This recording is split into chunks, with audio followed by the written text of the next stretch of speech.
I was driving, leaving work from Hudson, and I was actually at a stoplight. There was three lanes before I got on the highway, and I see this one guy pull up next to me, and he's Hmm. slowly going into my lane. I'm like, dude, you do realize there's no lane. It's my car. Like I thought he was gonna hit my car, and I had nowhere to go. Hmm. And he's on his fucking phone, just Yep. chatting. On me. Then he stops, and so I'm like, okay, when this light turns green, I'm like, I'm not gonna go because I'm like, maybe he's trying to get over. I'm like, I'm not trying to do a race where he's still going and hits my car, and then he swerves back into his regular lane, and then so I take there's like two lanes to go to the ramp, and I ran, and then he quickly goes behind me, but then he's still going straight. So I'm like, I don't know what the whole point what he was doing. I was so confused because I'm like, none of this had to happen. You just had to stay in your fucking lane. But yeah, seriously, I see his car inching close, and I'm looking at my door, and look at the car, looking at him, and he doesn't even notice me. But I'm like, I could literally, if I opened my door, I would have hit his car. So it was that close. I was like, what the fuck are you doing? Um, but yeah, sorry. Let me get everything else ready while we're doing this. I just thought I'd share that story. I do not miss traffic, Soto. I know you've been dealing with it a lot more lately, but I will say It's that's what. Peter's favorite thing. When I used to work at the Lawrence Blockbuster, that's when or Haverhill as well, Soto knows. Like, that's when I got probably the worst of it, so. I mean, it's only 3 days a week. The other 2 days I'm at home. I knew that this Tuesday traffic was going to be bad because of Columbus Day or whatever Indigenous People Day on Monday. So I don't know. It is what it is. But people have been acting crazy on the roads, and I've been seeing some shit, and I have been losing my patience while driving. And today I laid on the horn on some guy. I don't typically do that, but this guy, I just had enough. And the stupidity was just so stupid that I was like, I'm gonna lay my horn with intentionality. Yeah, it's been a while. I have to do it more in the mail truck, so. All right. Are we ready to start with our opening and then get into some fun talks? Now that, Yeah, what are we talking about? well, we're going to be talking about some games. Do you remember the game you told me about Yeah, reliving the I game? do. And then we're going to just talk about just a nice conversation about scary scenes. We're just all going to talk about favorites, iconic, whatever scary scenes you want to bring up, bring up. That Okay. is pretty much it. Since it started with Poltergeist with Mel, it's going to end with Poltergeist and Mel, and she'll have Nice. a list of 60 or something, while we'll have our two or three. But Cool. that's it. Uh, you know us. We just talk about random shit. That's the whole point of our channel, which will be in the opening. So, all right, let me start this opening. I think we're good to go. Soda's favorite song now, by the way.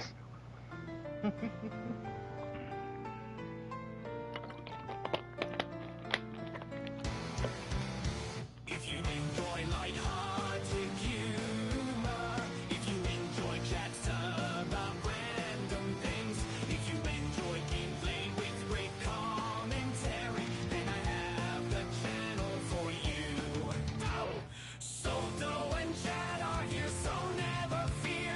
Subscribe today to watch them play. If you love movies, then these guys are the best, discussing movie flaws and wins in depth. Subscribe today to help these guys pave the way.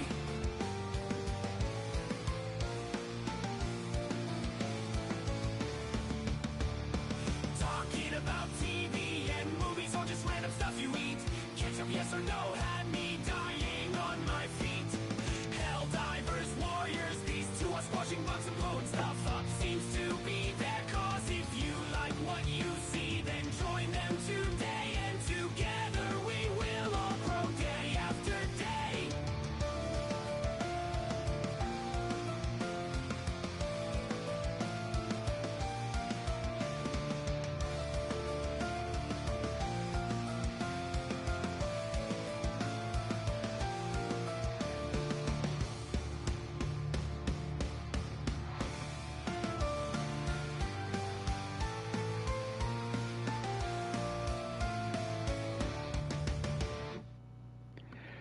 Well, welcome to the Soto and Chad show again. This is our 10th one this year.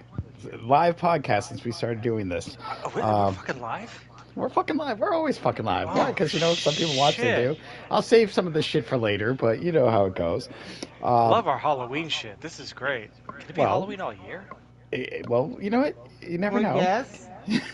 I love I've, Halloween. Yes, and, yeah, Halloween all year, and then like 2 days for Christmas, and that's it. well, we'll get to Christmas because we have, again, I know we keep teasing it, a Star Wars holiday movie that we have to do for Rotten Taste with Oh, Tengu I and gotta get Madness. on that. Oh, we got 2 months. No, we got. Let's get through Halloween before we get to Christmas. I do not need Christmas here.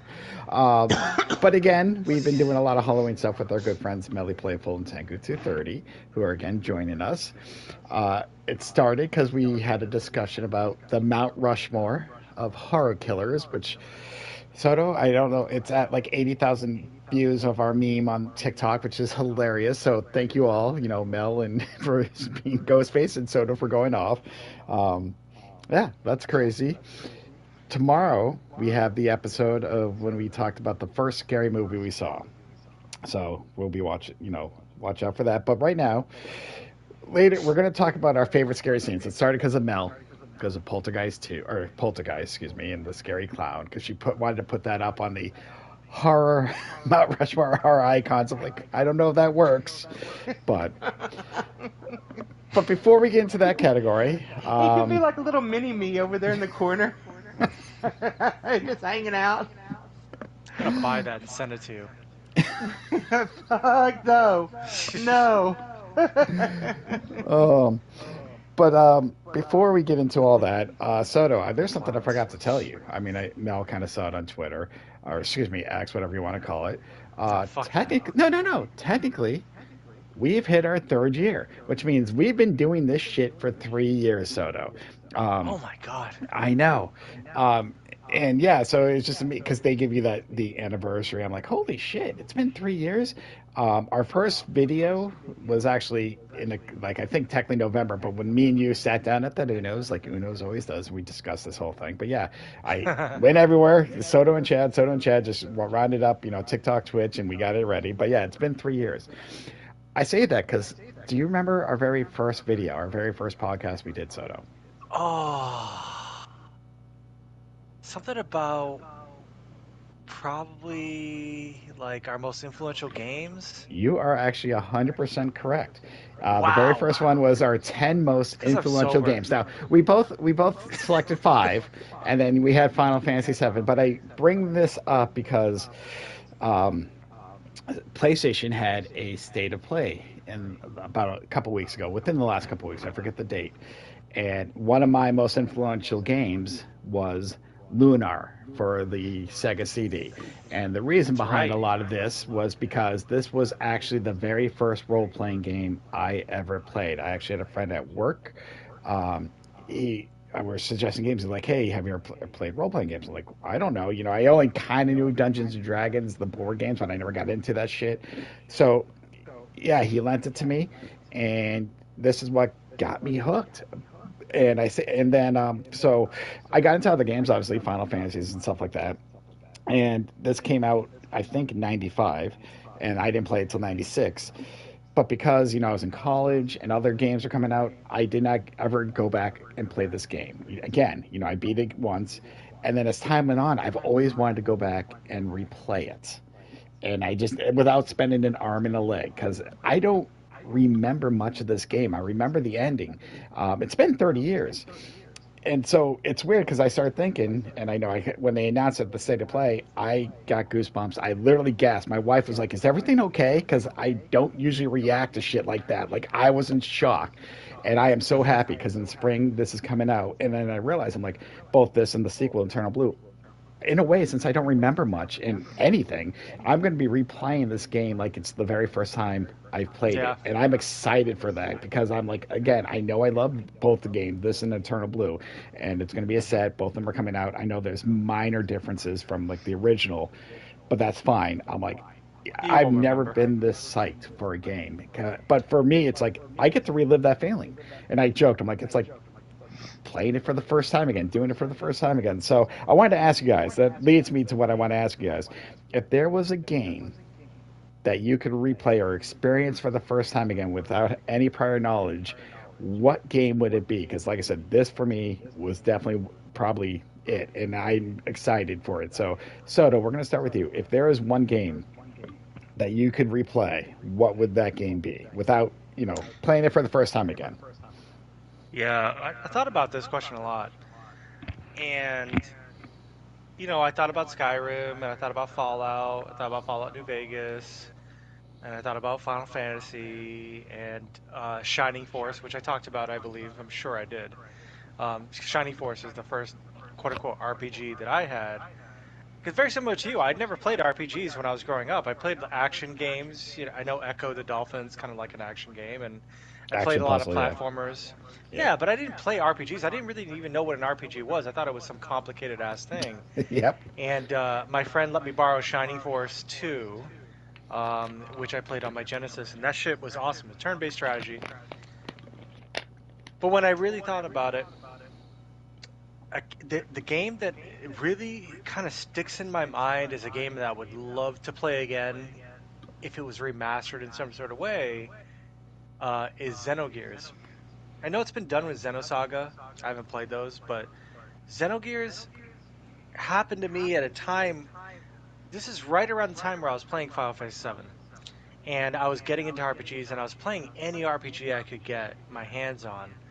And this came out, and the story was so mature and out there and weird. It had its anime tropes. It was very much done in anime style, very much like Lunar, which I also played. I actually had the little box set that came with it too. It came in a little specific box set for The both. PlayStation 1, yeah, yeah. Yeah, but Xenogears was just one of the craziest ass stories, and then it also had mechs. It had a very interesting battle system and had a very interesting story. I've forgotten a lot of it, and I think this game has been forgotten in the history of video games. I think that there's a lot of people who have no idea about this. I know Xenosaga, like I said earlier, has been done for like Nintendo and shit, but this game was fucking awesome. And if there was any game that was in need of a remake or remaster or re-release, I think Xenogears would translate very, very well. And just with the art style and everything, it's just so cool. And this to me is the game that I would love to replay again from beginning to end without any strategy guide. That was a big thing for me when I was younger was strategy guides because I don't know, Role RPGs are playing just games really are hard as complicated. fuck. Yeah, well, I thought they were. They're not really so much anymore. They're actually kind of easy, especially if they're turn-based. And this was kind of turn-based, but it also had like these weird little like combo things. Like you had to hit like triangle, square, circle in order to have like different attacks. So they do different things. But it had just great twists. It had some weird kind of like biblical lore to it. There's a character named Id who was your Id. It was super cool. And dripping with a whole entire vibe. And I just wish I could play this game again. Yeah, surprisingly, I've not played a Xenogears game, anything in that series. So, This is the only one to play. This okay, is the well one. that if it somehow they ever remaster it, or I will definitely, that's I don't know, I'd have to Oh, check it out. for sure, dude. Trust me. This is one of the top RPGs I've ever played of all time. And this was And I can't play it again, and it's not available really anywhere. But this is the game. PlayStation 1 as well, right? Was Oh this hell yeah! PS1? Had to Yeah. have been. Had to Well, have no, been. because to me, and I know we discussed this, PS1 RPGs is the kind of one of the best eras. They just had so many classic ones, so many good ones, and for a lot of variety. And I think a lot of them just get lost in time too. Um, Lexicodin and the Wild Arms series, which I remember. But yeah, no, there's a lot. I wish PlayStation would definitely add more of their classics to that. PS Plus. I'd be so freaking happy. That's all I'd be doing is playing RPGs all day. Um, Mel, let's change the subject or change it to you. I did ask Mel, which one game, but I think she's going to bring two. But anyhow, Yeah, what? well, I was gonna bring like a whole bunch, but Well, we might have time later. We'll see. But no, no. If you could re-experience a game for the first time again, what game would it be for you? okay, so I did narrow it down to two. The first one would be Dragon Age Origins. This is the game that I played more than anything other than like Super Mario Brothers, because when I was a kid, I was Ooh, constantly playing that. this is a good But choice. Dragon Age Origins, So good. was really like my first real RPG. Like I played, Legend of Zelda. I played like the first one, and I played a few games like that when I was a kid. And then I took a long break, and I took a survey, and it was like, which game is better fit for you? And it was Mass Effect or Dragon Age, and it told me Mass Effect was the better pick. But instead, I was like, I don't believe that. So I went and I got Dragon Age, and I was playing it, and because my friend was just constantly like, Mel, you should play this. I was so in love with it. Mhm. I played it like 17 times. Like I Mhm. finished and I played again, So finished and good. I played again.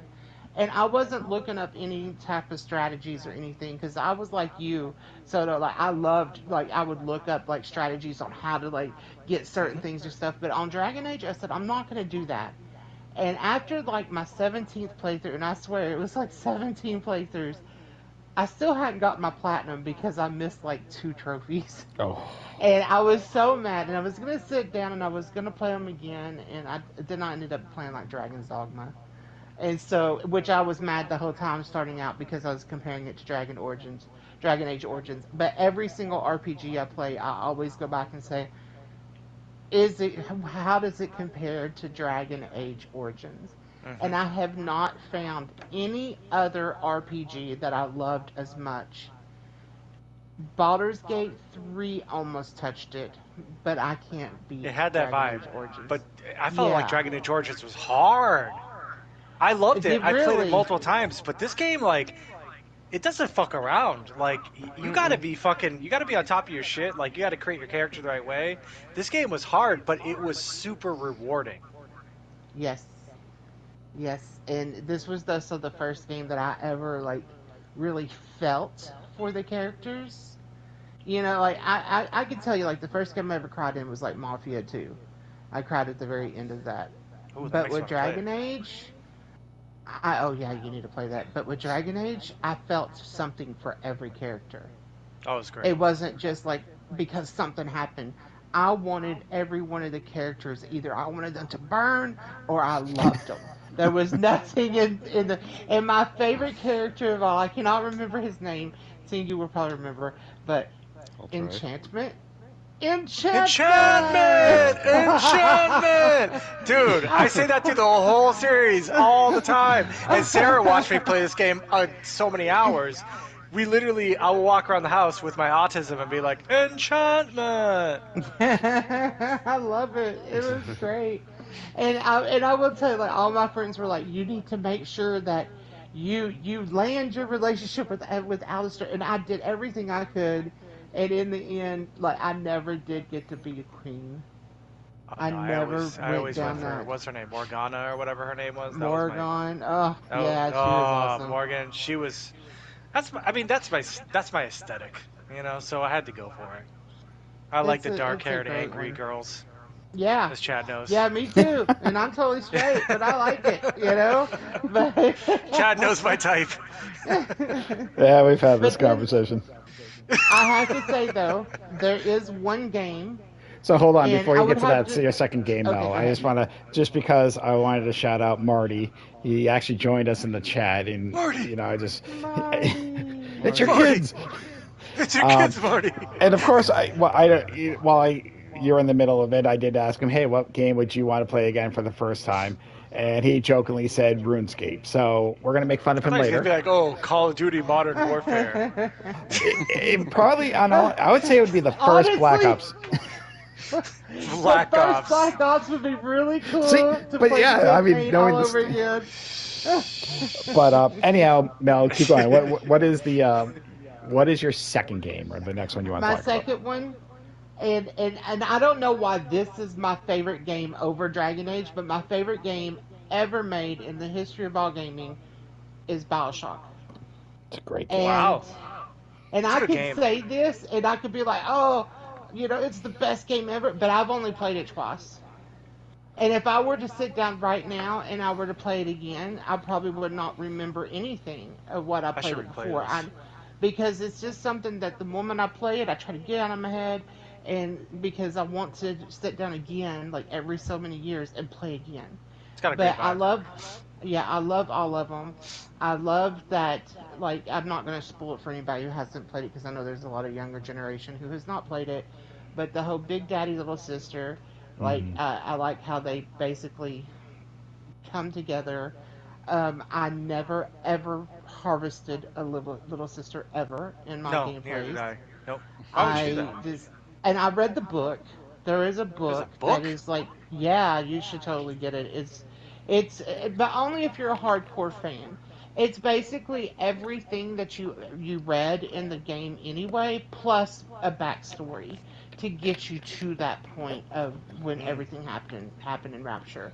So it's like the Rapture. from the moment that he got the ideal to do all of this, you know.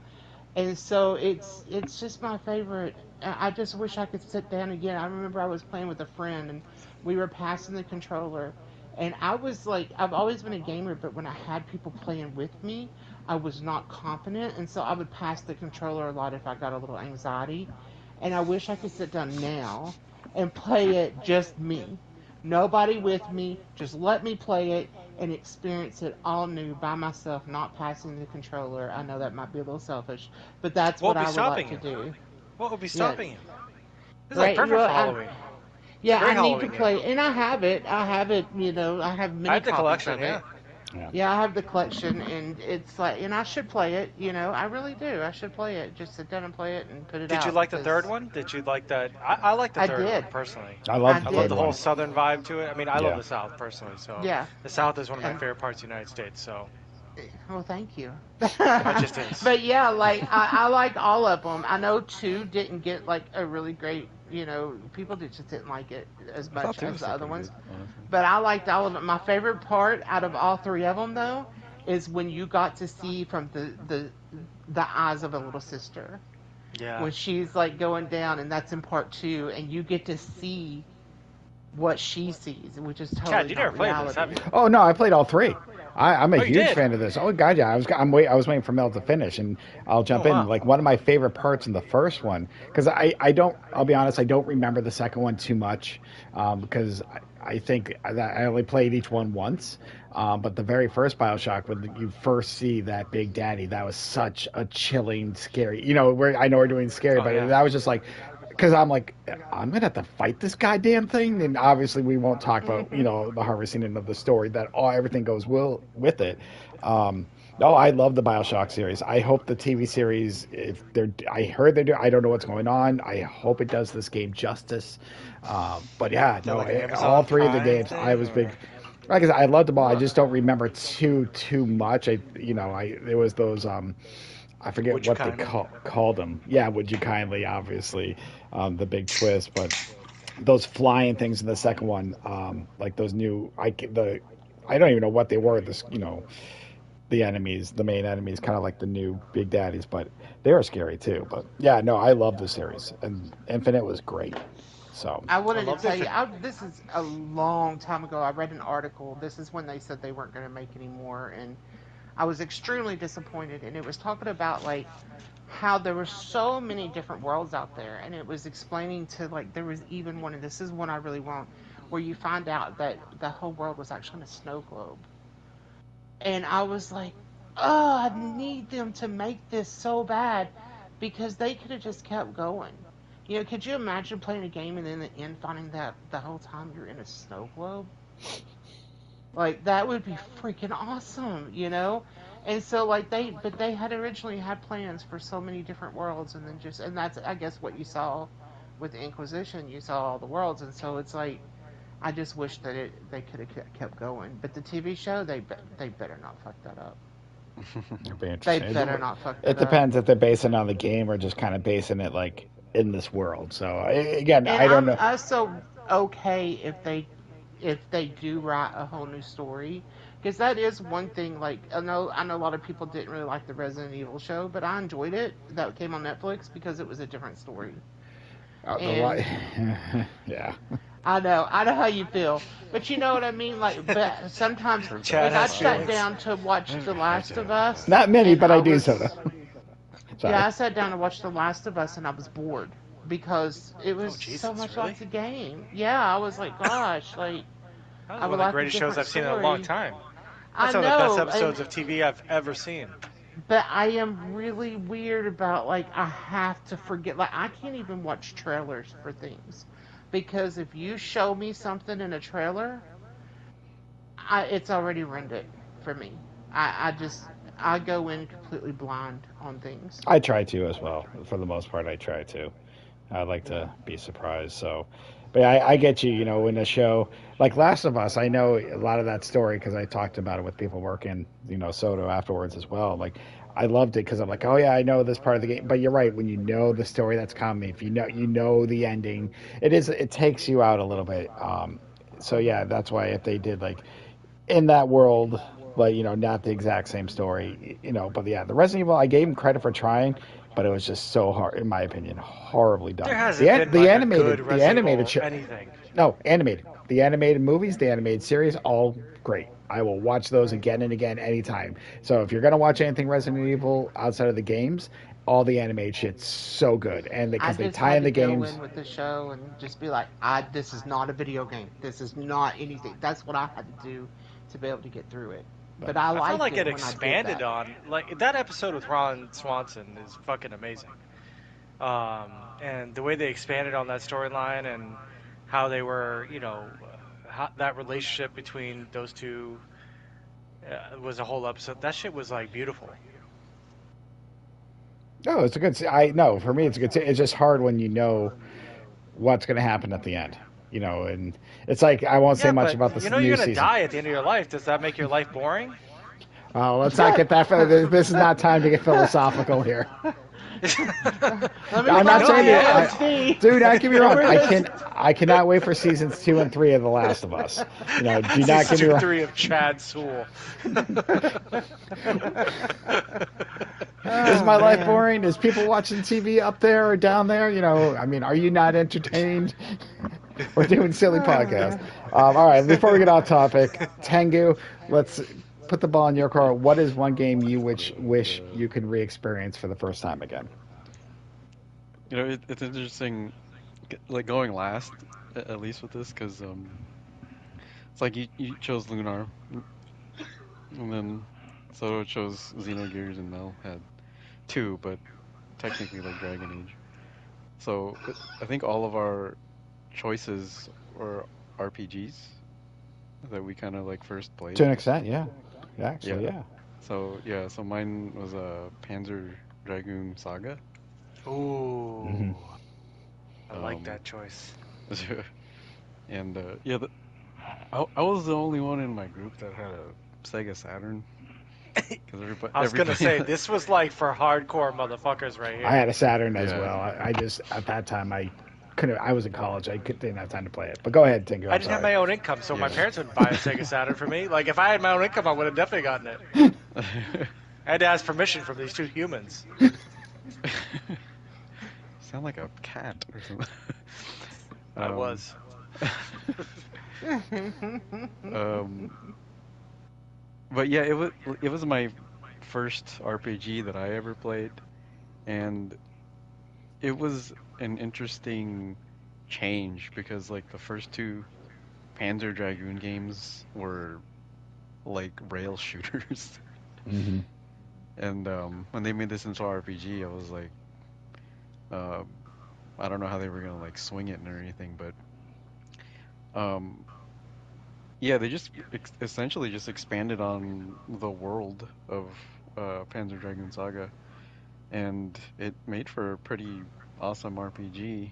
Um, I just remember kind of like first booting it up and then first getting your dragon and just flying through the canyons, and you can see like these flags whipping around, and it just felt like I was just up there flying, like being free and everything. That's so And cool. yeah, and I love that. because there was only, I think they only made, I don't remember exactly, I think there's only like 50,000 copies Mm-hmm. that were like distributed or something like that. Um, they I don't think they didn't have a localization, so everything was like in Mm-hmm. Japanese. Yeah. So like when I think that was the first kind of medium that I watched where I was watching something in another language, I Hmm. guess aside from anime.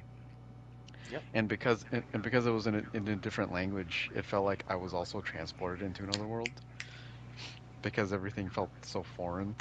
Hmm. Um, yeah, it's like I remember going on GameFAQs and printing out like 50 pages of a guide, like on the printer, just I've so I done could, that. I did that for yeah, Final Fantasy I Tactics. have to. yeah.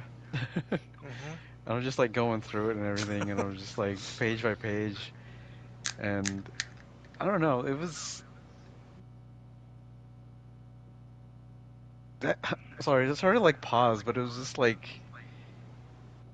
it was like a once in a lifetime kind of like gaming experience I ever had, and it always has stuck with me, you Hmm. know. And like I like the combat system, um, because you had to like it was like a circle, and you'd had to like go around an enemy, and then when the enemy would attack, a portion of the circle would turn red, and then you'd have to like turn your dragon into the green area, which was like a safe zone. And so it was kind Cool. of like, yeah, it was a little dynamic, like in that sense. And you could also morph your dragon into like any kind of form you'd want. If you want more defense, your dragon would have you see more armor. If you wanted more agility, your dragon would like you could see it like literally just morph on the screen into like something smaller and more agile. If you did attack, its helmet would get more spear-like, and I forgot the other. I think the other one, I think it was like magic or something like that, and it would also like change its form and everything. But yeah, it weirdly it was like a shorter RPG because I remember I finished it in about 20 like 8 hours, but it felt like really long. Probably because I grinded really hard, like on this one section for probably like a few hours just so I could level up. So like by the end of the game, I was a little overpowered. My favorite part That's about how Really RPG fun RPGs though. is work Yeah, sometimes too many yeah, times, unfortunately. you just feel like a god yeah, at the end, and you're like, I worked hard for this. yeah. I Pretty basically, I much. just, it's not that I was smarter. I just worked my ass off until I was the strongest, and now I'm the best, and nothing can touch me. Yeah. With this series, doesn't this series have a bunch of spin-offs and There there's things was that are connected? Like I've seen other like kind of cool because I love the whole anime aesthetic and the whole Japanese part of it. But like there were other games I think part of the series too, right? like the only one came on Xbox was Panzer Dragoon Orta. I remember Hmm. that. That was also like a rail But shooter as there's like well. other games that have like the same story as Panzer Dragoon, but they're like called different things. I'm just thinking about that That's one game. There's a game with a girl yeah. with like a flower coming out of her eye. Do you know what I'm talking about? Oh, you're talking about I know what you're talking about. It was You like know a what I near mean? spin-off. Yeah, but they were like saying it was somehow connected to this universe, and I'm like, wow, this shit goes deep. The fucking Yeah, Japanese, man. I love this shit.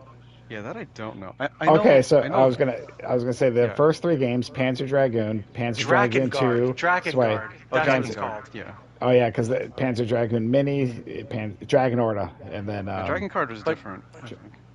but Drakengard is somehow related to this in some weird ass way, is what I was reading. So I remember that was um based off of an end like like a D ending off of the game Near. oh, really? Yeah, I think that's what that connection was. I thought somebody said Panzer Dragoon for sure. Yeah. I maybe mean, they Wow. you could lied to double you. check, but I think it was off of from Near, The first year or the second one?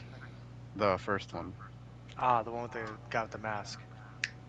Yeah, well the old guy, at least on the American version. So, I mean, That if was a that's good connected game. with Panzer Dragoon, like I didn't know about I that. thought it That'd be was. cool. Yeah, I could be totally wrong, So, but I, again, to your point, I love this universe. Yeah. all right, so I'm gonna again, yeah, because I'll talk about this universe in a second. But Drakengard, known in Japan as Dragon Dragoon, that might be why it's confusing. But yeah, it's a spin-off series Ah, titled from Near. Um, taking place in an alternative timeline, so after a different ending to the first Dragon Guard, or near was to that. So I just Interesting. kind of was quickly looking up, so maybe because of the original title, Japanese title The is known as Dragoon, yeah. Drag on That's what got me. Dragoon. Yeah, so Hmm. maybe that is why people thought that. But at least what I'm quickly reading, yeah, near. Well, That's that what makes it's from. sense. But yeah, I played the very first one. I never played. Listening to. I'm gonna have to see if I can find this or find a way to play this because I did have a Saturn. I was in Hmm. college. I bought it. It was like 400. It was expensive as shit for that time. But Bananas if it was I got. $400. My Well, I think God. it was like What is 400. that, Yeah, it was like 400. It was $4,000 now? 400, $500. And I didn't have time to play it, but I did play the first Panzer Dragoon, and I just couldn't get into it. I don't think I really got into many Sega Saturn games. I know I ended up selling it, tried to quit because I'm like, I just didn't have time. So I kind of missed out on this library of games. So yeah, I've always heard a lot of good things about the Panzer Dragoon series. I just haven't been able to get to it myself, unfortunately. But Oddly enough, I think Shining Force 3 was on Sega Saturn. I So I was never about to played mention Shining that Force 3. Yeah. because I played that. That was my first Shining Force game. Yeah, Dude, I love Shining Force. yeah. So That one good, was man. really fun. Yeah. That was my first one. oh, we all got to start somewhere, and yeah, it is kind of interesting that we had mainly the role playing games in there. So, but you know what? There's so much story to a good role playing game. That's probably why you want to replay it for a first time or It relive was the like experience. playing a 90-minute movie. And I remember I'd be reading out the dialogue, and my sister would be reading the dialogue as well, and we would be playing it together. Like I'd be playing the game, but she'd be reading the dialogue, and so we experienced it together, and it was basically like a really good story. So it was awesome. But uh, any other games? I mean, actually, I don't know if we can have Mel go I want off to on play a tangent, right? Bioshock, man. I know. I I want to play kind some of. more.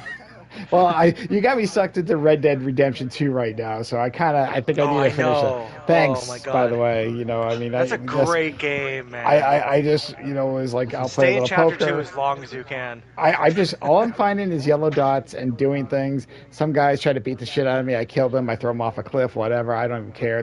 The, Are you playing the, the story or the online? the story. I haven't gone Yeah, yeah, much of yeah. the online. Yeah, no. I thought about it last night. I'm like, I didn't have much time, but I'm like, I'll just roam around a little bit. I So honestly, Chad, all I do in that game is I hunt, I fish, I go back to camp, I hunt, I fish, I shave.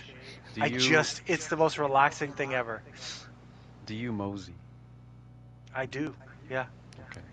I take care of my horse. I brush it. I'll just sit out, like, I'll literally walk on my horse or ride my horse, and I'll just have my Walk on your binoculars horse. out, and I'll have my binoculars out and just watch the wildlife. Because that game is so huge, and there's so much life in it. You just stand still and just look around, and you'll see so much shit. Yep. yeah, I think I was helping a guy hunt a legendary bear, and then I technically saved him. And then he's like, "Should we head back to camp?" I'm like, "No, I'll stick around a Oh, while." Hosea, yeah, you're Yeah, at the and then beginning, all of a yeah, sudden I'm walking around, and that fucking bear, I heard it, I couldn't find it, and it killed me. It just came out of yeah. nowhere, attacked my ass. I'm like, I am dead. I am staying out of Do you the guys forest have for now. Red Dead? Mel and Tengu, do you guys have Red Dead? Yeah, I I do. Because we remember. Yep. could use some help on Remember online the bear. if you ever want to play online. We've been I'll have blowing to up barrels download accidentally, so we might not. Yeah, that's true. I still have to go through that clip, Soto, but yeah. Um, yeah, Soto's got a plan to platinum that game, and you need help online. I'm like, sure, I'll download it, and I'm like, just tell me what to do, because I've never played the game. This is the first time I'm playing it. So, but It's a great game, dude, and the story is so good. You're gonna love the whole arc is amazing. so getting to our second part of our talk here, as we joked about, that we talked about, our first scary movies, some of the horror killers we like that we put on a Mount Rushmore, which then became a debate. What the fuck is a Mount Rushmore? But then, that might be for another time. But I kind of want to talk about some of either our favorite scary scenes that scared us, or maybe even just iconic ones that we just remember, because there is a lot of good scary scenes. And I kind of want to piggyback off what Mel was talking about with the whole Poltergeist series, because I started looking up things, because I grew up on the Poltergeist films, all three of them. Even though the first one's really the only good one, second one's okay, third one we're going to talk about in a second. But to me, there was a couple scary scenes because again, as a kid, it's a little bit different. But in the second movie, they introduced that man in black. I know he represents the devil. They never actually say he's just basically pure evil. But there's a scene when he goes up the house and he's talking to the dad, and he's just like, "You're all gonna die in there. Let me in." And it's just that face of that guy. He always creeped me the fuck out. I don't know what it was about him. But in the third movie, I don't know if I ever told Soda this, and not many people know about this, so I'm going to share something. If there's anything that scares me in real life, or the possibility to scare me in the real life, it's fucking mirrors. Because I'm always scared. Wow, like, I did not know this. like something happens. And in Poltergeist 3, though it's a shitty movie, they have some of the best creepy mirror scenes that they did practically. And, for a bad horror movie, it is creepy as shit. Because with Carol Ann, they have her like in one side, kind of going to the window, and you kind of see her reflection in the back. And then at first, you kind of just see again that same tall black man. You see him like almost on like a window washer, and you don't see it on the other side. And then at the last second, you see like the reflection. Her hands go up a half a second before the real Carol Ann's. And then there's this whole other mirror, and it always creeped me out. Just again, I hate mirrors because I always think, I don't know what the fuck I would do if something moved in the mirror or my face didn't turn with mine. So yes, if there's anything in real life that could possibly do, it's that idea of fucking mirrors. I don't get scared. I don't believe in ghosts. I don't believe in this. I don't believe in that. But fucking mirrors, because I'm like, what if something happened? I would shit my. I'd have a second But heart it attack. hasn't your whole life, right? I know, Like, you've but never it's the, seen that it's the happen. none of this shit in movies I've is seen ever going to something. happen. It's just because Soto, we've watched plenty of movies. It's what's in our head. What? No, I've seen something. I've seen something. Yeah, you And have, but Chad definitely hasn't. but Chad has it. But I gotta tell you this, and Poltergeist 3 never creeped me out until this experience happened with me. And I was at a friend's house, and I don't even know where she was at. I thought she was in her bedroom, and I walked into the bedroom, and in her bedroom, you could see the master bathroom, and both of the doors that led to her master bathroom was open, and she was standing in front of her place where she washes her hands, her sink, sorry, and her big mirror was there, and she was just staring at herself in the mirror, and she's swaying back and forth, and I said, "Stephanie, what are you doing?" "Stephanie," and then she comes up behind me and says, "What?" And I just froze, and she seen herself in the mirror, and she screamed bloody murder, and she moved out that week. Like she left her husband, she took her kid. I swear, Oh, she left she her she husband. left her She husband. took her kid. She She didn't take said, her "You husband can with her. come." He said, "You're crazy. I don't believe in that sort of shit." But me and her both seen it. And her little boy had been saying, "There's something scary. There's a monster in the mirror. Monster in the mirror." And he'd been saying it over and over and over. And then here it is, a month later. Seen that, and I mean, I'm gonna tell you straight up, I pissed myself. I've I had a would lot of too. I experiences would in my too. life, but that was the I've scariest. That was never been scary. that scared. I don't even know. When Yeah, people it say they was piss themselves, I'm terrifying. like, what does that even mean? So Yeah, like it was horrifying. And from that point on, anything with mirrors, I don't care, even if it's the cheesiest Poltergeist 3. I'm yeah, not. watch those scenes because they, for a lot of that time before CGI, like I said, the practical effect, they were just so good, and it's so simple how they did it. Because again, it's the idea of making you see one thing and then showing you what's actually around there. That you're paying attention to one thing, but it's what's in the background. Yes, Soto. When I brush my teeth, I look at myself like I know nothing's going to happen, but in my head, in my brain, and as you know, as a movie fan and movie creator, you create the worst shit in your brain. I know nothing's going to happen, Soto. I'm not going to say whether I believe in it or not. I'm just saying the idea of something ever happening, that to me would be one of the most scariest shit to me. But hence why Poltergeist 3, again, not the best horror movie. It's shit. But that scene with Carol Ann and all those mirror scenes were done so well. And again, as a kid, scared the shit out of me. But yeah, I just wanted to add that since Poltergeist is what started this. I love those And films. you had to go back in your head to that little woman is like Carol Ann, who was there to help them. Was she not creepy as shit too, even She though she was the good person? She was she so was nice. creepy. She was more creepy in the first one. I don't think she was in the second one. In the third one, she was kind of like talking to her spiritually, helping her, like Caroline. Like it was a weird communication thing wherever they were. This And I remember ass, the end. this She sacrificed herself so that the devil or the evil would not take Carol Ann, took her instead. Which I'm like, well, he still won, but again, it's a weird ass movie. Yeah, she is creepy as shit, but that's why she works in those Are you movies. talking about the pastor? Is that who you're saying is the evil guy? The pastor from the Yeah. second one? The second, he's in Are the you second saying and he's, third one. you Well, saying he's He's the in the third devil? one too. well, they never say, but yeah, because he brings them into the darkness. The grandmother saves them in the second one, the light, Oh, and in the third it's one, just like a he wants cult leader. he. Well, no, because not really, because you don't see any of the cult. It just has that look. He looks like a pastor, but he's not. And then the third one, he wants Carol Ann to lead him and basically the whole darkness into Yeah, the. but in the second one, didn't he have like Well, a whole like following, and then he was he like the did in mom the saw that shit in the 1800s. past, and she was You like, could be oh, he's right. I telling don't. them that. Yeah, I But remember I what the. it watched was trying Poltergeist to 2 a say is lot. that I think that what we're referring to as the devil thing is he is a incarnate of like the devil possessed this preacher and made this whole Yeah, thing I don't. Like I said, they happen never and stuff like clearly, that. from what I remember, and it's been a Oh, long time since I said Poltergeist 2. I remember him drinking the whiskey and the worm, and the dad just turning. I like that was a great scene. The chains again. fantastic The scene. chainsaw scene was Fantastic. great. And so no, and like I said, it was great.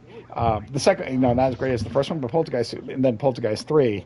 Yeah, it went off the rails because it was just Carol Ann, living with her aunt and uncle in New York City. So, no, Well, I she haven't was also seen. getting sick at the time Yeah, yeah, and all she that, left. so I think they were just trying to quickly get a movie out, Yeah. which is For Um, very sad. for money. Yep, it's Ow, Hollywood. bitch. exactly. And isn't the devil supposed to be beautiful? I Like, am. I why don't would believe they in the pick devil. that man? But Why it's a would they pick creepy that man? man. Yeah, I Oh, don't that's believe true. in the devil. The devil doesn't. The concept. I believe in demons more than I believe in the devil. And the devil. It's been proven. It's like that shit's been like that's just made up by people. So, but I do believe that there are negative energies in this world for sure because I experience them on 495 every day. Yeah. That's the highway up here.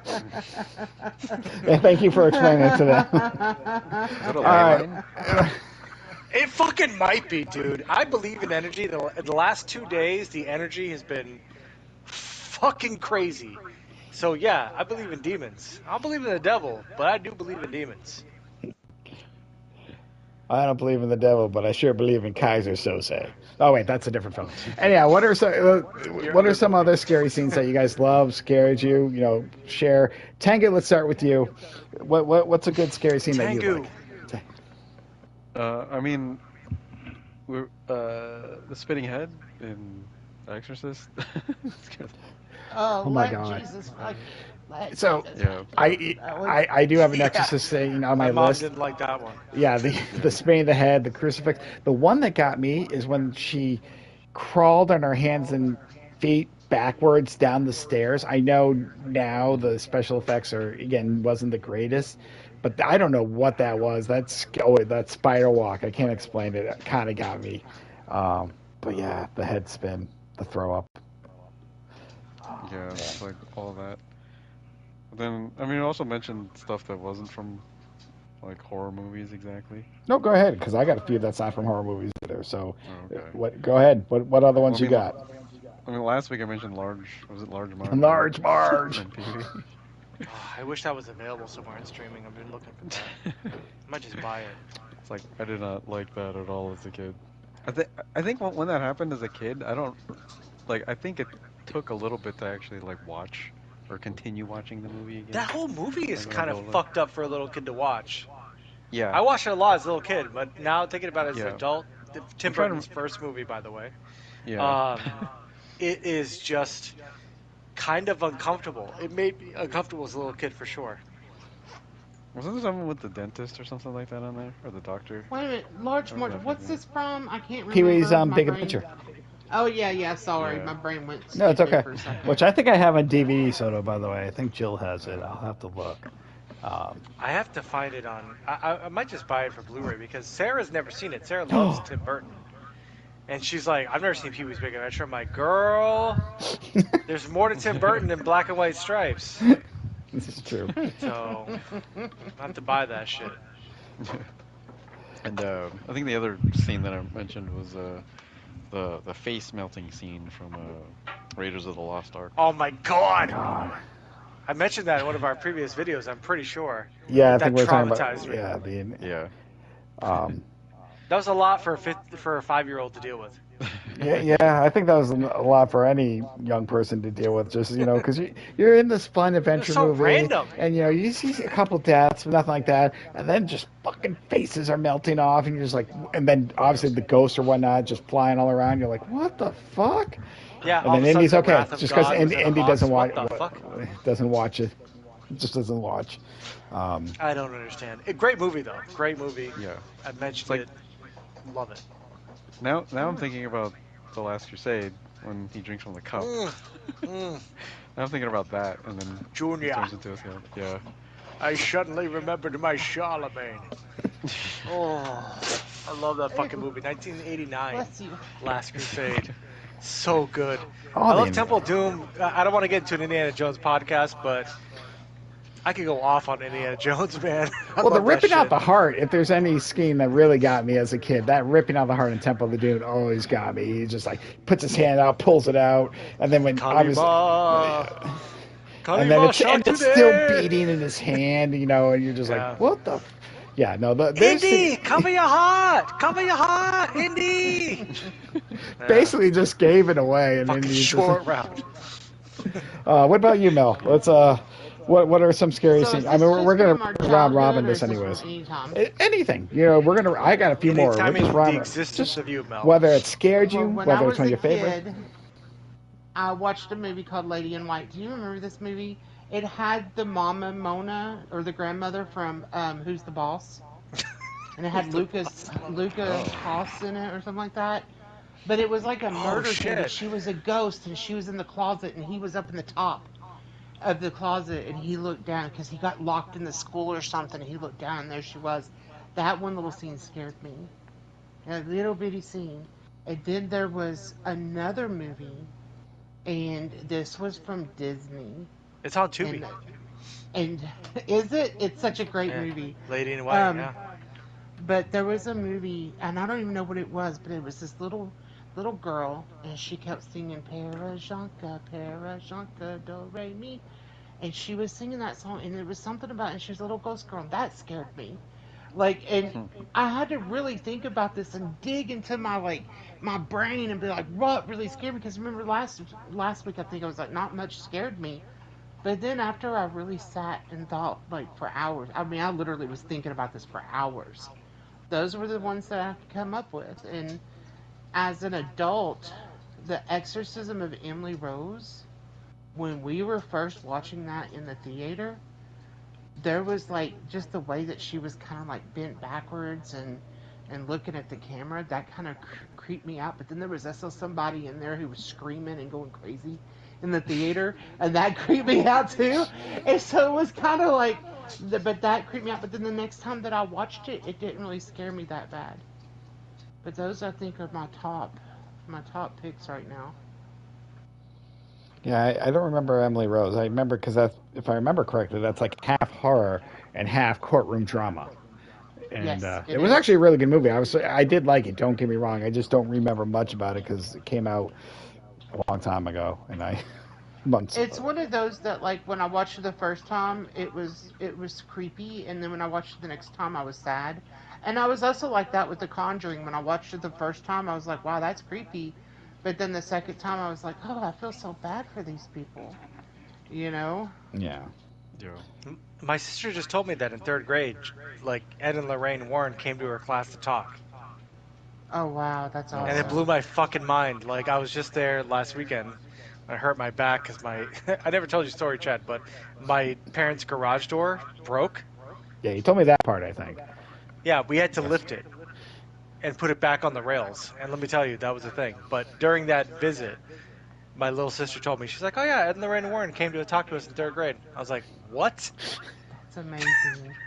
I was like really hardcore into them, and I met this one dude at CreepyCon, and he actually did like a whole thing with them, and it didn't hit me until I got home because I have this guy's books on my want to read list, and here I'm talking to him. He's did an autograph, we're talking about the Warrens, and then I get home and I was like, wait a minute.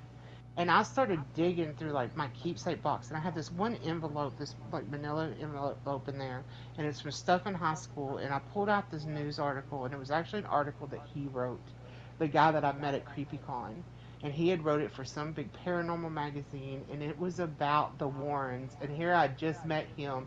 I that was back when I was like 16 years old, and now I'm 47 years old, and I just met this guy again, and he's not from here. He was just touring from one con to another trying to sell his book, and I thought that was kind of crazy. But he was telling me about the Warrens, and I just have like so much respect for them. I know they're passed on and everything, but ever since I was a kid, like I've always had the experiences that a lot of other people don't have. I don't know if it's because I've come close to death and have actually died and came back. I don't know if it's because of the Cherokee side of my family or whatever, but I've always experienced things, and I've got people who could witness and be like, yeah, she does. And so, but I always felt like I was a nothing and like a really bad seed, but they gave you people who are off, like a little bit odd like that, a reason to be like, I'm not different. I'm just a little unique. And so, like, all their movies, they don't scare me. They make me kind of sad in a way. And I think that's how I am with most horror. I don't get scared. I just get sad. I don't Oh, think you'd be Though the sad in people and Terrifier. smile the way that they smile, that's creepy as shit. There's nothing to be sad about in Terrifier. In Terrifier, you'd be like, why am I looking at this right now? why Yeah, am I see, I watching? don't like the whole like, and that's like And that something make you that's sad. changed in me too. I'm very empathetic now, and I just don't like seeing all that gore stuff. Now, like if it's like Michael Myers, hell yeah, Ghostface and stuff. But when it's like the in Ghostface. detailed stuff, I'm just not really. Well, it's funny you said that because yeah, I'm never big on gore either. I mean, I don't get. It's just part of the movie. Like it doesn't scare me. It doesn't really gross me out.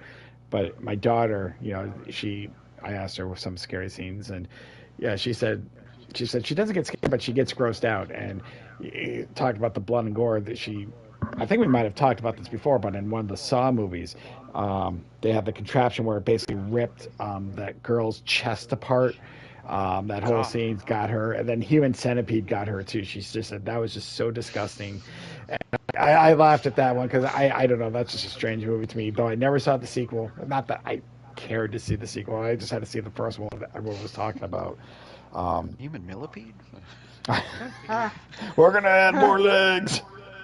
What about Yeah, you, Soto? I Oh, sorry. purposely just never seen. I purposely never went for those movies at all. I just don't want to. Yeah, no, no. I agree. I mean, Uh, Mel, I will have to say, I think the movie you're talking about, The Frere Jacques, it might be a movie called Child of Glass. It's a Disney movie from 1978. Yes, that's Okay. it. So that's the Yeah, movie. So write thank you that for down. That's looking the that movie. up. Yes. Child of Glass. Child of Glass. That's the one. Freaked me out. So, yep. So I don't think it's available streaming anywhere from what I saw, but if you write it down, at least you remember to watch it again. Right. Thank you. Man, that's I'm now pulling it up as well. I'm just looking at like the first image of the ghost girl. I'm like, that's creepy as in itself. Yeah. And I was a little kid watching this, and then it's like, and I remember the ending to this movie. I remember all of it, and as an adult, it's not scary. But when you're like, because I was born in '77, I think I probably watched it when I was like 5, 6 years old. Like that's creepy as shit. So Yeah. it's not technically a movie. It's an episode from like the magical world of Disney, and it might be on Correct. YouTube. I I'll have right to now look I'm it just kind up. of quickly going through. It said like episode 17, Child of Glass. So FYI, that's maybe why you can never find it because technically it's part of a show.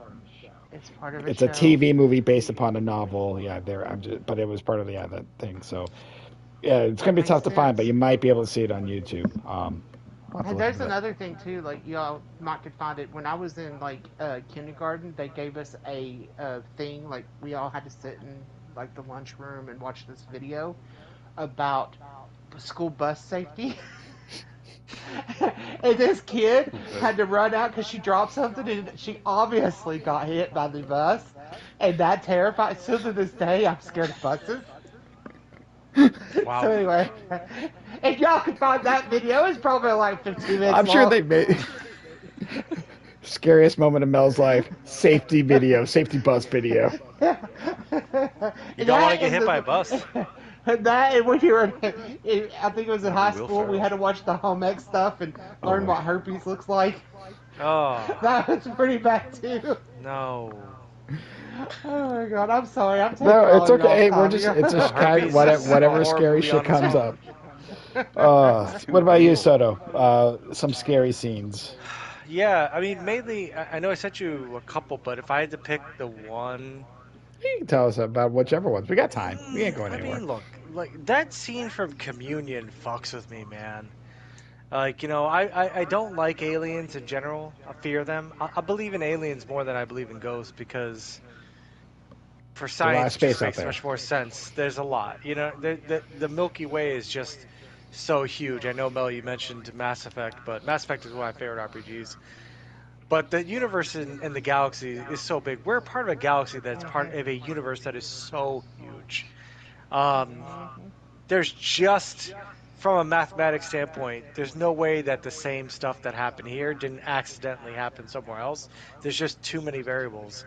And so I'm watching Communion, stars Christopher Walken, aliens, and the scene where the alien, the gray, kind of peeks its head around the fucking wall, like when he's waiting for it. It's just freaky as fuck, man. I find grays to be terrifying, and the idea of grays to be terrifying. The fact that you could be sleeping in your own fucking room, and these beings who are fucking way more advanced than you and look at you like we look at fucking mice, just gonna walk into your fucking bedroom and paralyze you and then fucking touch your privates. Um, sounds terrifying. So, you know what I mean? It's like So that's all they're yeah. built for. Yeah. That's like it's as intimate as it gets, like, and that's without my fucking permission. So That's his the prerogative. fact that I don't have a choice in that matter, and they look like fucking the way they look, freaks me the fuck out. So like that Fire in the Sky, I mentioned Fire in the Sky, Yeah. the abduction scene, What about the fourth fucking kind? terrifying. Fourth kind I Did you didn't see see, the- but no, Fourth kind is Sarah good. saw Dude, the watch fourth it. kind, and she's like, "That's the devil right there." That's And what I I'm was like, saying okay. too. I was like, She it's said the that was the devil. devil. It's Yep. the devil. I was saying it too. What about She said the my same brothers? thing. She said it in the theater. Yeah, She's screaming it it. was more. Yeah, it was the devil to me. It was more than yeah. But my brother, he got terrified with Signs. He said Oh, that Signs scared is him a more good than movie. anything. I know people don't like it, but Signs is like got God, a I real good love heart to it. Signs. It's got a good And I heart to believe it. in aliens too. I mean, it would be it to Dude, me. Like it yeah. would be so egotistical of us to say that we're the only ones in this There's no in way. this And there's universe. no way. There's just no way. Like if you are a person of logic and science, you just know that inherently that this just can't be true. Like there's too Exactly. many planets, there's too many universes, too many galaxies. Do they maybe have the ability to not get to us? Yeah, we obviously can't get to them, so that makes sense, but we're part of a way bigger picture. We have to be. It makes more sense. No, Have you watched 100%. I Resident agree. Alien? No. Oh my God, Resident Alien is great. You need to watch it. It's not scary at all, but it's fucking hilarious. Yeah, it's a comedy. Oh, yeah, it's seriously one of our favorites. If you like Alan Tudyk, I do. Oh, he is great. yeah, I mean, you should fucking watch it. goddamn, what's the show that we used to watch? Firefly. Thank you, Firefly. Yes. Yeah. Yeah. It was Yeah. definitely good. Well, this one is hilarious. You need to definitely try it. So I want to rattle off a few quick scenes, and two are more real life. But I will tell you the one thing about Candyman that freaks me out, and this is just because, and once I say it, you'll understand, I am allergic to bees. So Did I know that? You should know I'm allergic to bees. I have my EpiPen. I don't think I know that. I If don't not, think if I you know don't, that. it's fine. I broke out when I was like 13, I just learned 14. It's the this. last time I was stung, knock on wood. I don't think My we've ever friend talked Brian, about this. yeah, no, his mom had to rush me home. Like my tongue swelled up, and me and Brian are just joking, like, because I'm talking like this, and we're laughing. His mom's like, "Oh my God, this kid's gonna die in the backseat." But anyhow, yeah, Wow. Candyman. When he has all the bees coming out of his mouth, I'm like, no, no, I'm done. I'm out. Whatever. That always Wow. just freaked me out. But that again, that's just a bee thing. But And I knowing that he made that with that legit happening, that like when you do the correct. behind the scenes, oh my He gosh. got paid. If I read correctly, there was an agreement, and I don't know the dollar amount, so I'm going to make something up. But let's just say for every bee sting, he got like $2,500, $5,000, whatnot. There was written in his contract. He didn't actually get stung that much. He did get stung a few times, but it was in. He wrote it in that every bee sting that happens, he gets a bonus. So if you look, Wow. I don't have that info, and now I kind of want to find that out. But yeah, so what's his name? What? Tony Todd? Is that Oh, Tony Todd. Yep. that sounds right? Um, Payout. Sorry, I'm kind of. Oh, all right. So I said way too much. All right. So here he is. To compensate for Todd's dedication to acting out the scene, his earnings for the film included a clause in his contract that ensured $1,000 for each bee sting. So how many times was he stung? In total, he was stung 27 times. So he got $27,000 just to be stung Wow. That's by more than I've bees. been stung. That's more than I've been stung in my life. Seven for me, but it wasn't until the last time that I broke out. That's more than I've been stung in my life. I Yeah. think I've been stung maybe once or twice. Yeah, no, I've had, I mean, my friend, lived by a lot of trees. I just randomly, I was riding a bike and one flew into my mouth. I think I was going to swimming Oh lessons. my But yeah, God. I'm allergic to bees. I have my EpiPen, but I haven't been stung in like 30 some odd years. So obviously it could have worked out. But they get in the mail truck. I have that spray. I'm like, no, fuck you guys. If you do not get out now, I'm like, nope, you die now. Like, I'm not flying around. Once Well, I see it's, it. your life is in the balance. You gotta Isn't fucking it defend once you yourself. upset it is when it will sting? Shouldn't you just Well, no, let because it go it away? tries to go out the other window. But sometimes, like, before I would carry the spray with me, or because you never know when the season, if like it's on the other side door, I'll open the door. I'm like, just get out. I make no. I want no harm. Just go. I don't I bother. just imagine these bees sitting around having a podcast. What's your favorite scene? Well, it's when I'm in the mail truck with this guy named Chad. Uh, In you the don't know how military many universe, times I've sprayed it. That's a movie. Only a couple of them have lived that I'm allowed to go because they were able to get out. But if they're just there, I pull out the spray. Then I have to keep the window down because of the smell. But I'm like, no, I don't fuck around. But that bee singing can't. Yeah, no, I'm allergic. I will die. I told I my didn't know supervisor. this. I told my supervisor, Who like, are I you? get Do stung. I know you? No, you don't. It's been what? Where are we going on? 18, He's 19 years? probably told you 1,000 times that you were stoned. Well, no, it's not something Mel, it doesn't come up in you might conversation. be right. You might be right. The Drunk. amount of times that me and Chad have been drunk, blackout drunk, and I have been fucking stoned out of my mind. You might be onto something, but I'm telling you He right now, probably taught you how to use the EpiPen. with every truth in my fucking body right now, I have no fucking idea that this man is allergic to bees. Well, I feel like I'm questioning our entire relationship, and I've known him since like fucking what? 2007? 6, 7. We can, 2006? 6, 7 is when we kind of.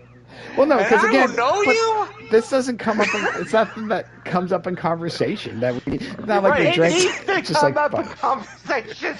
Well, no, It's if- so Good information around to you. know. I guarantee All right, Sarah's gonna listen. come over. She's like, "Do you remember when Chad came over and said he was allergic to bees?" And I'm gonna be like, "I don't. I really don't. Well, You put me a lie detector listen. test on me right now, I'll If- pass it." And She's me, gonna be like, don't you remember you gave him an EpiPen? No! Yeah, and Right. she'll be like, "You are so dumb." Those are her exact words. She'll be like, "You are so dumb," and I'll be like, "What? I am. What are we doing about it?" nothing. But there's no need for it to come. Like if we, example, we were like, hey, let's go camping. I might have mentioned it to you. Like there's, we're in fucking Soto. Where do we spend most of our time? In fucking bars. That's where we were drinking. It's not, I'm Hey. not. Unless there's bees in the booth next door. They're drinking, and if they were, I'm like, There were no bees inside of Blockbuster. Exactly. We didn't have to worry about it. It's not like, dude, get me to a hospital if I get stung, just in case. But like Which- we rented out the Bee Movie and it never came out. Like the Bee Movie with Jerry Seinfeld, it never came up in conversation. That's a You shit were like, movie. oh, I don't like that That's a movie sh- because bees will kill me. That was a shit movie, and that was you might have been in Jersey when that came out, 2007. You know what? You're right. I might have been. So I feel with all my heart, though, you should have known this. That's why I'm so flabbergasted. all right, so back to the scary scenes. Yes, anything with bees, but the Candyman bee scene I know got me. now. I've mentioned it before. I think Jaws. I've always said Jaws was keep one my eye that on scared it. me, especially the end scene Jaws, when he slowly goes down the boat, silted and just into Jaws' mouth. But one real scene that actually always got me in more life was Saving Private Ryan. I don't know if you remember with like the guy with the knife and he's the slow knife into the chest. When the Yeah. other guy, like was just bad. the thought of that, always got me. So I just wanted I've to never ramble. seen that movie. Oh, great movie. But yeah, one guy they get in a fight, he pins the guy down.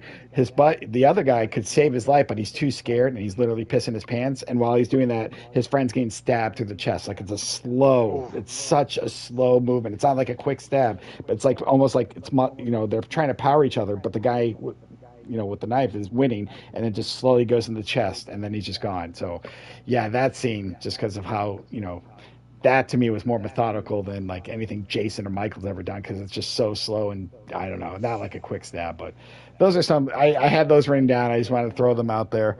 But yeah. Oh. So wait, so anyone allergic to anything in real life? Since we're sharing, I'm allergic to bees. That's really it for me. I mean, do we need to blow service mind Germs. butts? No allergies. No. me. At least that I know of. Sure. Oh, actually, you know what? I'm allergic to tree jizz. The shit that comes out the trees, like on the spring, like their jizz Sap? gets in Pollen? my eyes. Yeah, Oh, They're pollen. jizz. They're jizz. Yeah, their fucking jizz gets in my eyes, and it fucking drives me crazy Tree for like a jizz. month straight. I thought he was saying That's what that tree is. gens. I was just like, what the fuck is he No, talking tree about? jizz, dude. I'm Jizzing with you. in my eyes, man. I now understand the. You could not live in Tennessee. Oh, dude, Tim, every I spring. got family in Tennessee. I love spring, but every time it's spring and the buds start coming out and we see like the different thing, I'm like, here we go. And then I'm just dealing with allergies for a month straight. Hmm And it only happened when I got into my late 30s. It's been my yeah. whole life. Yeah, I don't think I mean, outside the bees, I don't get allergies or anything like that, but No, just lucky bees. you. Now you know, Soto, so if there ever comes a time. Well, the I get trees some- won't kill me though. Like it's just an inconvenience. No, I'm just saying if I get stung, just get me to a hospital. We're just going right away. I'll stab I myself with promise enough- you, my name is a Soto. I will definitely get you to a hospital. My name is Soto. So anything else we want to bring up about scary scenes, or we good? Anyone want to throw anything out there? It's been Freddy very Krueger. educational. And the of chalkboard course. scene. Oh, that's just. That. Oh, it's not scary, but gosh. And then all the kids at school would go around and do that with their fingernails against the chalkboard. I'm cringing right now just thinking about it. Just nails on a chalkboard. Oh, Yep. It's never done anything for me. Nails on a chalkboard. really? It's annoying. No. Nope, never done anything for me. Oh my And god. then we do need to do an honorable mention. Remember in this- Scary Movie when they were doing The Exorcist and the priest was in the bathroom and the bees, not the bees, but the flies and everything. You remember that in Scary Movie? I've not seen that movie in so long. I think that movie came and out in he was making 2000. fun of. He said that he needed to go into the other room and he's actually using the bathroom. The flies are like all around him. I just wanted to bring that up because this still makes me laugh. Huh. I do Yeah, not you remember. should watch that movie again. It's after she comes downstairs and she pees, and they're like, man, she really had to go. Look at that girl pee. It's Scary Movie's hilarious. Okay, I'm just gonna shut up now. No, I remember It's a it being great funny. I just haven't seen it in so long. I couldn't tell you too much about it, except for scenes we probably can't legally talk about on YouTube. So, Legally? Really? well, I mean, there's the basically, I'll just say the sex scene.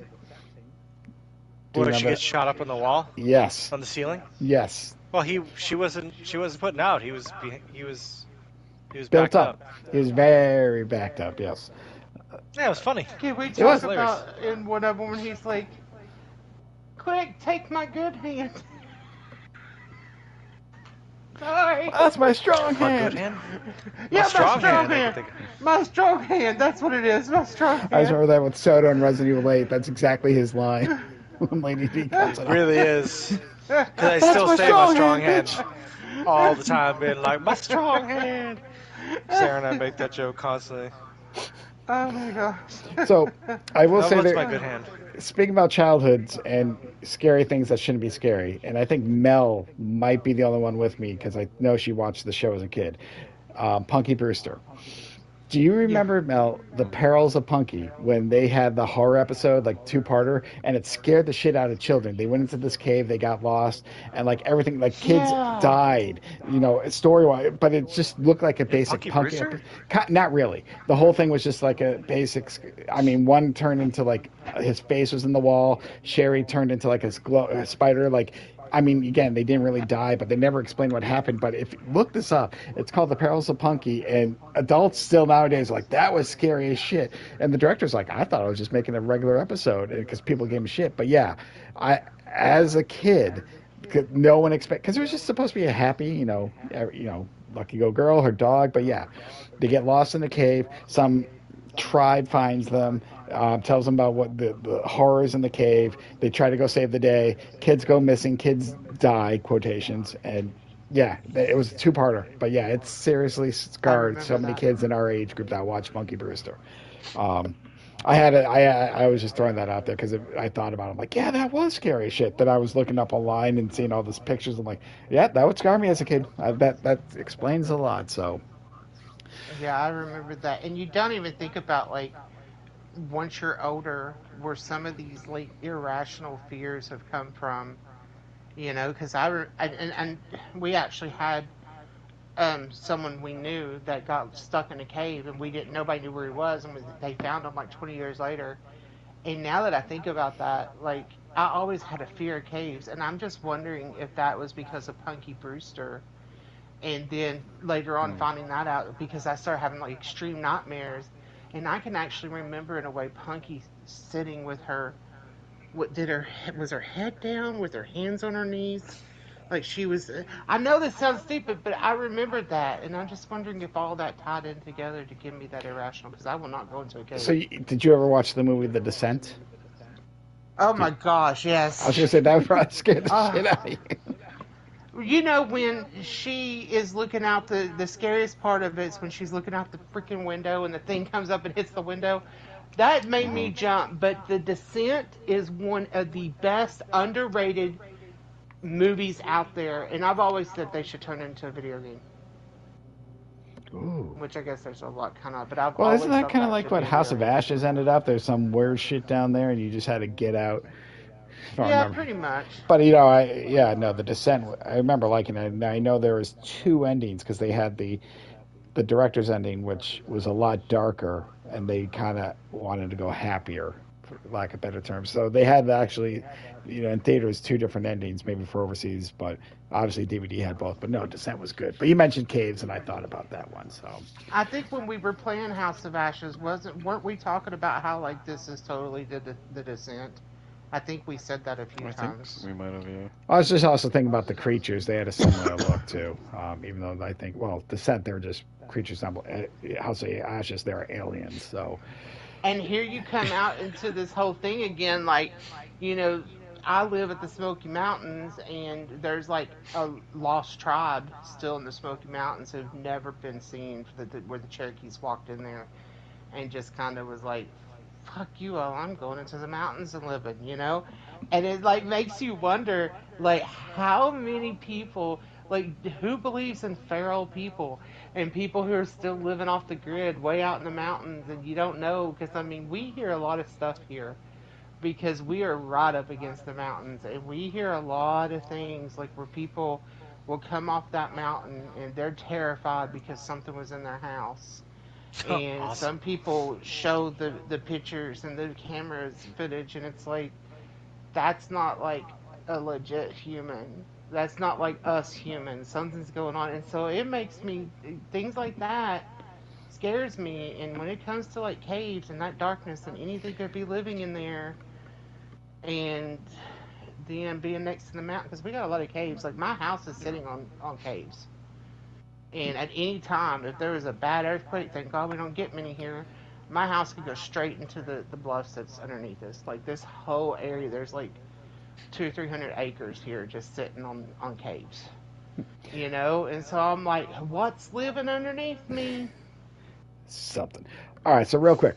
Mel's got caves. I have mirrors. Tengu, what's an irrational fear for you? Real quick. What's an irrational fear? Traffic. Yeah, I mentioned that for you, but I was like, I know. that was my callback. I would probably say deep water for me. I think. Oh hell yeah. Yeah. Ooh. What about you, Soto? Real quick, irrational fear. Besides traffic. Rational fear? Irrational. Like you made fun of me in marriage, because it's, irrational. Besides spiders? That could be rational fear. That's a rational I fear. talked about that. Yeah. That's a rational fear. Your bees are rational, but mirrors, yeah, that doesn't make any sense. Irrational fears, like, doesn't make any sense. Oh. No, my fears are all very real. Your penis falling off. Oh, I never fear that. It hasn't happened yet. but now he does. He's like, oh my No, God. I'm pretty connected to it. I know I how it love works. how you and Chad both have said it's not happened yet. His is with ghosts. It's not happened. It's not real. Yours is like my penis is not falling off. It's no reason to fear it because it's never happened. It feels pretty stable, like where it is. Like I can't imagine it falling off. You Like, pissed your wife off one time. yeah, that's. But I'm learning. I'm changing my behavior because I understand my role in a relationship. So I just don't want to be assaulted. Irrational fear. You pissed that cat off one time.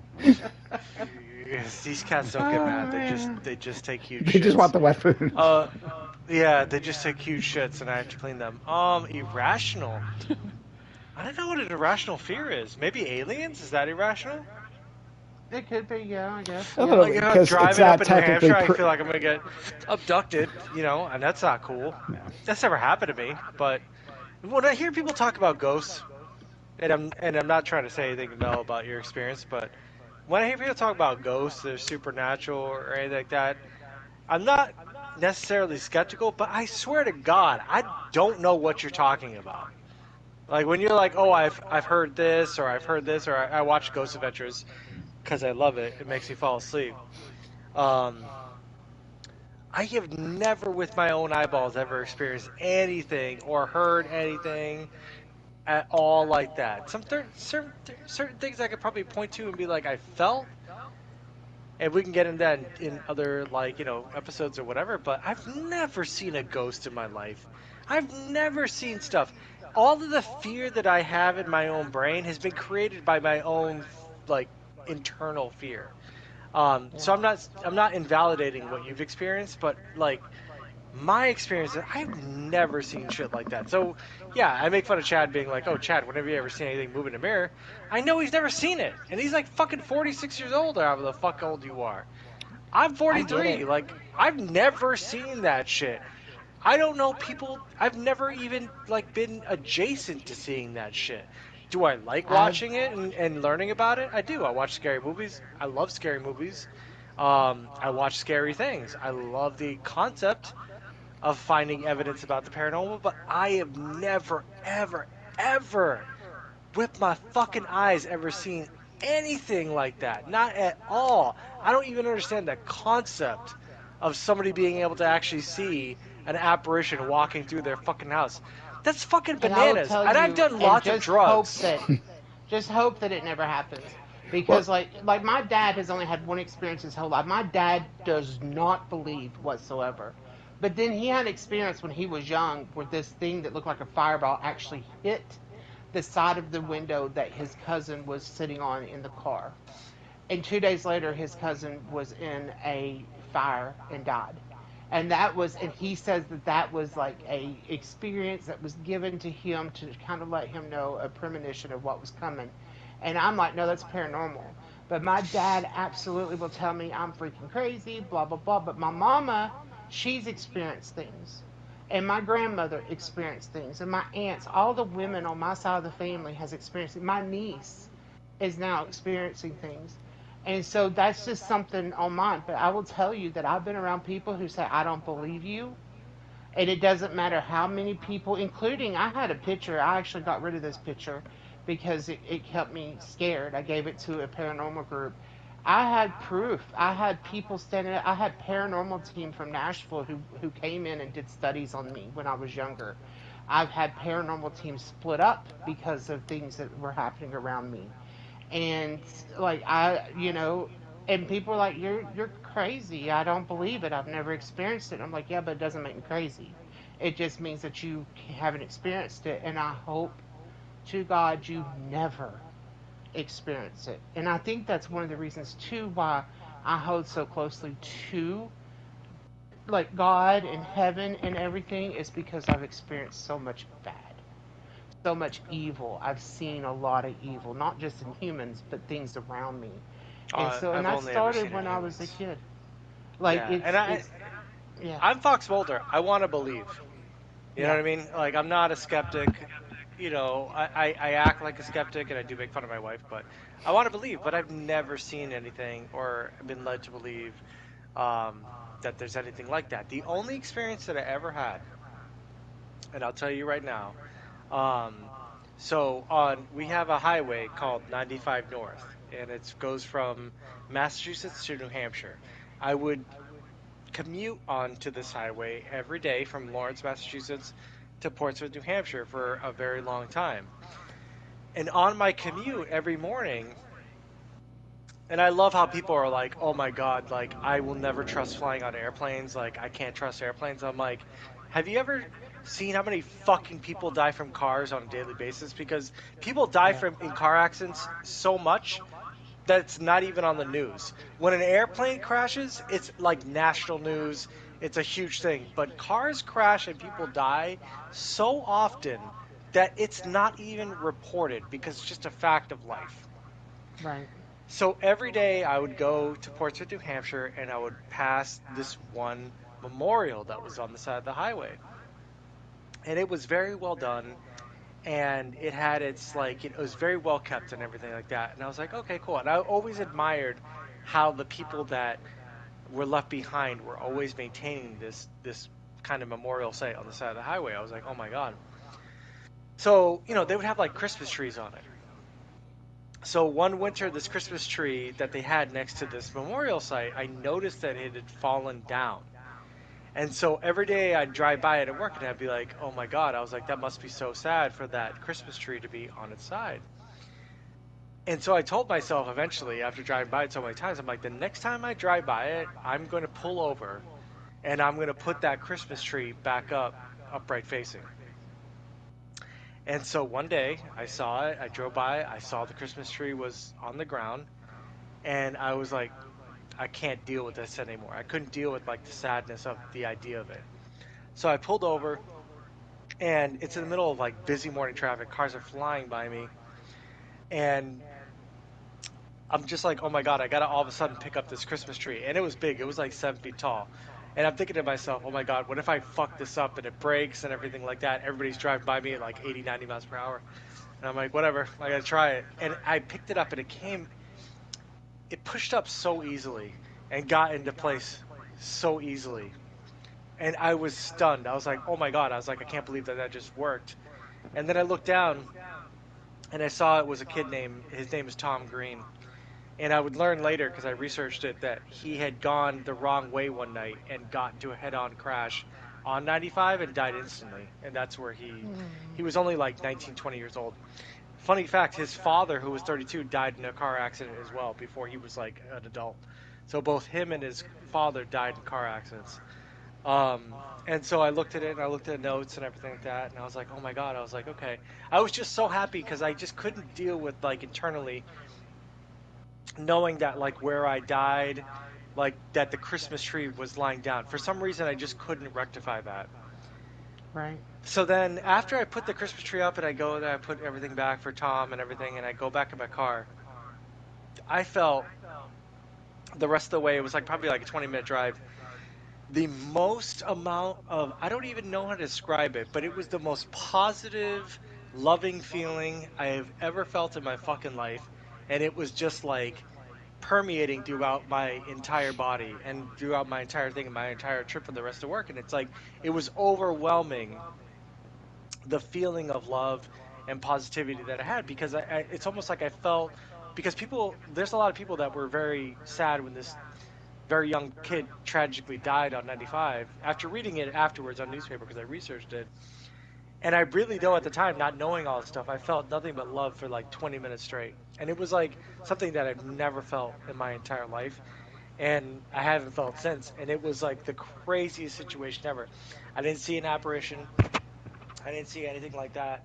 But I just felt such a connection to that energy that I'll probably carry that with me for the rest of my life. Right, and see, like, and with that right there, somebody who doesn't believe would be like, "Oh, that was just because you did a good deed, and it was just how you felt." But me being a spiritualist, I'm like, that might have been, something spiritual touching you to let you know that you did a good thing, Well, it's to say different. It's thank like you to you. when you know, like when you watch a good movie or you hear a good song or you see anything, you instantly have that like I know I'm in a situation. So it's like I knew that I was in a situation that was different than like if I had done a good thing, right? It's like you do good things, Right, whatever. It's like that story was building for me over weeks and weeks and weeks. And then when I had the catharsis and everything like that feeling, I don't, that feeling is not a feeling that naturally occurs. If you know what I mean? Like right. that was a warm, enveloping, incredible, like positive energy that I felt that I just have never experienced in my whole entire life. And that shit was great. And I still drive by and his memorial is still being kept. It's on 95. It's right before exit one. Um, and it's still like, it brings me like great joy every time I see is like that he's being cared for because I don't know. That's the closest that I can think to myself about an actual paranormal experience. But I've never seen like a full body or half body apparition or heard a disembodied voice or heard an EVP or felt a certain kind of way. Like that's just never happened to me. And there's people out there who so desperately want to believe that they have TV shows dedicated to where that's all they're doing is chasing after it. Yeah. And then there's some people out there who had maybe had an experience like yours where they just felt it and they're still chasing. A lot of people chase it, but then you have people like me. I've only experienced the bad. I have never experienced anything that did not scare me. And I know that sounds just really, that's not giving a lot of hope. Like my mama, she experiences the good. My aunt would, like, my mom can tell you when someone is going to die, but it's always at peace. Like, the only time I experienced that somebody was dying is I heard my friend scream my name. And I mean, I'd be more than happy to bring her over here and get her on the mic to tell you. I called her and I said, "Someone's going to die tonight." And I said, "It's someone who's close to you." And her husband was coming home from work and he was killed in a car accident. There you And go. it's, I've had so many experiences my whole life. And see, I don't tell that many people because, I mean, I literally have people call me, "Hey, can you come over here and check out my basement? There's something here." You know how you get rid of that stuff? The person who goes in to tell it to leave, it comes with them. Hmm. And so I don't do that. I don't go to very many, like if I walk up to a place and I'm like, I'm not going in, I won't go in there. Hmm. I did an event and I wouldn't get within 15 feet of this house because I knew there was stuff in there. And so when you have people like me, people can go chasing all you want, but people who like legit have seen the stuff I've seen, you're not going to go chase it.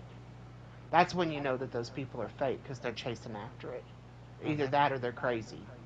We don't want to see that stuff. Nope. And Right. so and so it's like what I feel like you had a spiritual connection to this person that you helped. And I believe that Yeah. it was a very good.